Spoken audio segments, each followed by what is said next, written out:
先講今晚嘅波啊，其實我覺得成日我覺得打得都唔差，因為佢發揮比我更加好啲，然後後尾佢幾乎係零 miss 冇 miss 過波，係咯，都唔知點解 cut 到咁犀利，又呢次喺香港狀態，成個人嘅狀態其實都 OK 嘅，就係唯一嘅遺憾就係輸咗決賽咯。但係自己嘅狀態啊，我自己都幾滿意下。然後接落嚟係聽晚我就要飛翻去英國啦，就要打第二個比賽，應該係冇得休息㗎啦後面。希望就係後面嘅比賽都可以 keep 住個好嘅狀態咯。就好似而家輸咗比賽，我都唔係話咁唔開心咯，起碼屋企人喺身邊咯。如果自己一個人，之前喺英國自己一個人輸咗比賽就係難過啲嘅，因為身邊都冇乜人咁樣，係。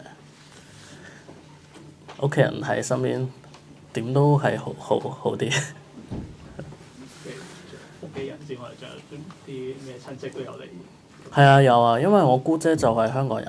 哦。係啊，因為我成日嚟香港嘅，其實我好細個就係嚟香港嘅。然後我差唔多每年嚟香港十零次。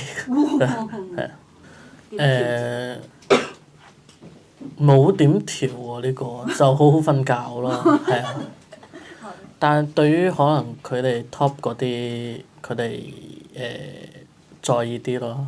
我可能冇咁在意呢啲，因為冇計啊嘛，打份工啫。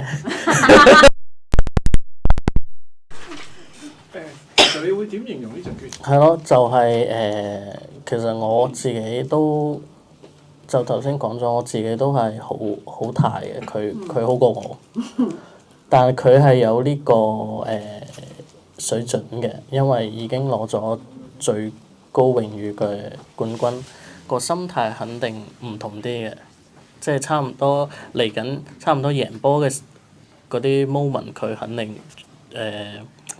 點講咧，即係處理得比我好多。佢今日變化係點啊？對比起可能之前你同佢打有啲咩？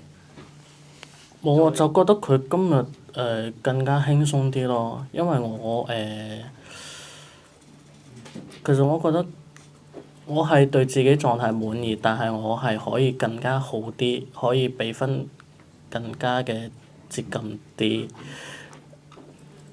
後尾冇俾到佢太多壓力咯，因為佢嘅手感太熱啊。